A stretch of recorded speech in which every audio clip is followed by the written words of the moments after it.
दापोलीत पर्यटनाचा आनंद घेण्यासाठी आलेल्या मुंबईतील पर्यटकांवर हॉटेलचं छत कोसळून दाम्पत्य जखमी, चिरा मेडोसच्या मालकावर गुन्हा दाखल. रत्नागिरी जिल्ह्यातील पर्यटन केंद्र म्हणून ओळखल्या जाणाऱ्या दापोलीमध्ये पर्यटकांच्या सुरक्षिततेचा प्रश्न ऐरणीवर आला आहे.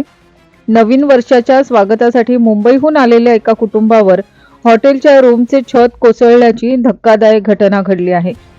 हॉटेल व्यवस्थापनाच्या हलगर्जीपणामुळे घडलेल्या या घटनेत पती पत्नी जखमी झाले असून सुदैवाने मोठी जीवितहानी टळली आहे.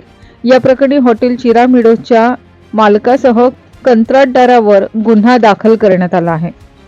मुंबईतील मुलुंड येथील विकास तिवारी वय वर्ष 48 हे आपल्या पत्नी साधना तिवारी आणि मुलासह सुट्ट्या घालवण्यासाठी दापोलीला आले होते. त्यांनी दापोली तालुक्यातील जालगाव येथील हॉटेल चिरा मेडोस यामध्ये रूम नंबर 106 बुक केली होती.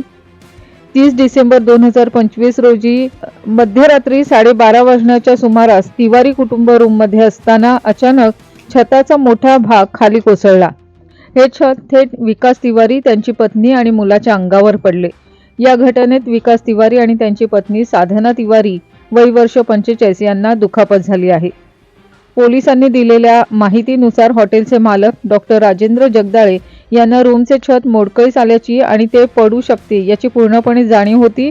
तरीही पैशाच्या लोभापोटी आणि पर्यटकांच्या जीवाची पर्वा न करता त्यांनी ही धोकादायक रूम फिर्यादींना भाड्याने दिली. तसंच हॉटेलच्या बांधकाम कॉन्ट्रॅक्टरने छताचे बांधकाम निकृष्ट दर्जाचे केल्यामुळे हा अपघात घडल्याचे तक्रारीत म्हटले आहे.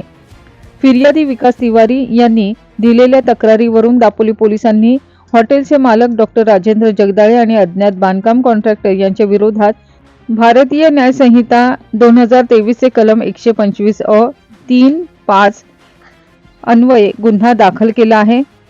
पर्यटकांनी गजबजलेल्या दापोलीत हॉटेलमधील अशा बेजबाबदार कारभारामुळे पर्यटकांमध्ये भीतीचे वातावरण पसरले आहे.